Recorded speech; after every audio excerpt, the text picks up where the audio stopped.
గారు జాగ్రత్తగా పెట్టండి.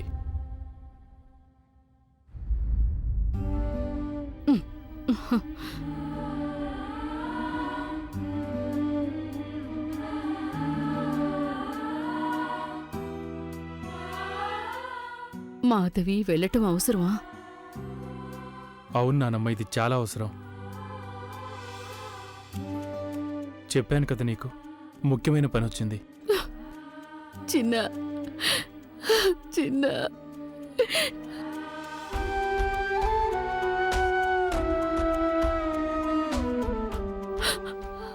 సంతోషంగా ఉండండి. మీ ఇద్దరిని ఇలా ఒకటిగా చూస్తుంటే చాలా సంతోషంగా ఉంది. ఎప్పుడు సంతోషంగా ఉండండి. ఇక నేను మీరు లండన్ ఎప్పుడు వస్తారా అని ఎదురు చూస్తూ ఉంటాను. త్వరగా వచ్చేయండి. అత్తయ్య, మీ ఆరోగ్యం జాగ్రత్త. నువ్వు ఇక్కడ జాగ్రత్తగా ఉండు.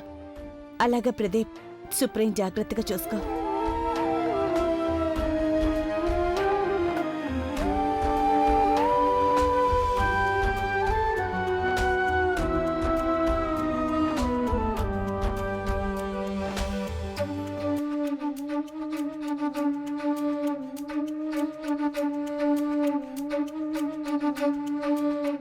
అత్తయ్య, బాధపడకండి. ఇక మీరు కూడా మా దగ్గరకు వచ్చేస్తారు కదా.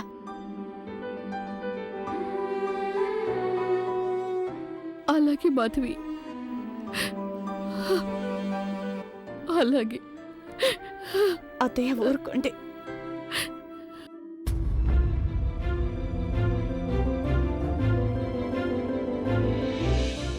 ఆ రోజు ఆపలేదా?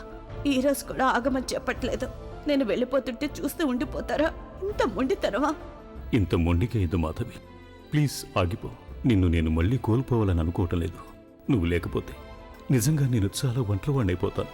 కిందటిసారి నువ్వు ఆలోచించలేదు, కనీసం ఈసారైనా ఆలోచించు. నా గురించి, మన ఇల్లు గురించి, మన కుటుంబం గురించి. ప్లీజ్ మాధవి, ఒకే ఒక్కసారి చెప్పు మాధవి, నీకు ఇక్కడి నుంచి వెళ్ళాలని లేదని.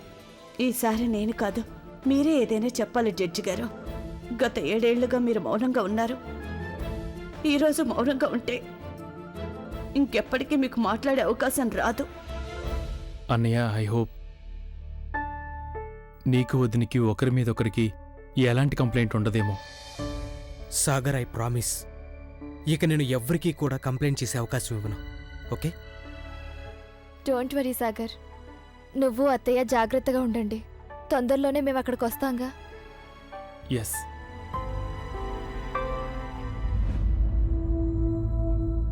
నానమ్మ దగ్గరికి వెళ్తాను. నానమ్మ, నానమ్మ, ఎందుకు ఏడుస్తున్నావు నువ్వా? నువ్వు మళ్ళీ నన్ను వదిలేసి వెళ్ళిపోతున్నావు కదా చిన్న. ఏమైంది? ఎక్కడికి వెళ్తున్నాను? నేను ఎక్కడికి వెళ్ళటం లేదు. ఇంకా కొద్ది రోజులు నువ్వు వచ్చేస్తావు కదా నా దగ్గరికి, అవునా?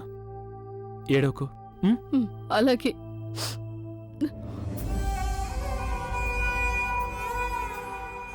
వెళ్దామమ్మా. నానమ్మ, ఏడవకు.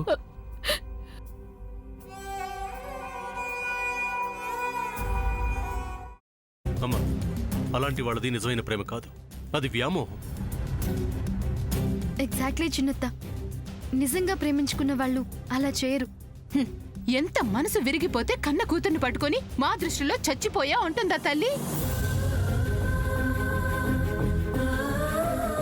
అది సరే అమ్మా, తన కూతురుతో తన మాట అనేటప్పుడు ఆమె మాటల్లో వ్యథ, కళ్ళల్లో బాధ గమనించావమ్మా? పెద్దబాబుకు బర్త్డే విషెస్ చెప్పు కూడా వెళ్ళాం కదా. ఊరికే ఎలా కాలిపోతుంది? మంట పెడితేనో పడితేనో తగలబడుతుంది.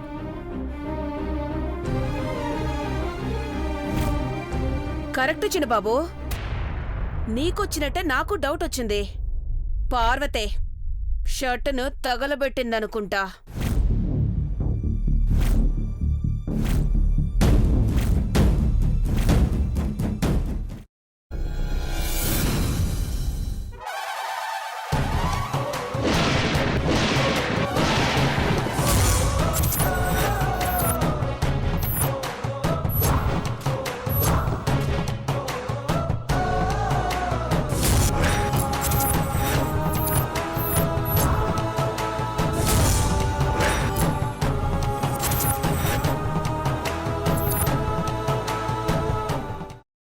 తీసుకున్న తర్వాత పొట్టు తీసేసి చాప్ చేసి పక్కన పెట్టుకోవాలి. ఒక ప్యాన్లో కొద్దిగా నూనె వేడి చేసి అందులో ఆవాలు, మినప్పప్పు, శనగపప్పు, కరివేపాకు, సన్నగా తరిగి పెట్టుకున్న ఉల్లిపాయలు వేసుకుని 1 నిమిషం పాటు వేయించుకోవాలి. ఆ తర్వాత కాల్చి కట్ చేసి పెట్టుకున్న వంకాయని కూడా అందులో వేసుకుని బాగా మిక్స్ చేసి బౌల్లోకి ట్రాన్స్ఫర్ చేసుకుని అందులో తగినంత చిక్కటి పెరుగు లేదా పల్చటి పెరుగు వేసుకుని మిక్స్ చేసి అన్నంతో కానివ్వండి, చపాతీతో కానివ్వండి సర్వ్ చేసినా చాలా బాగుంటుంది.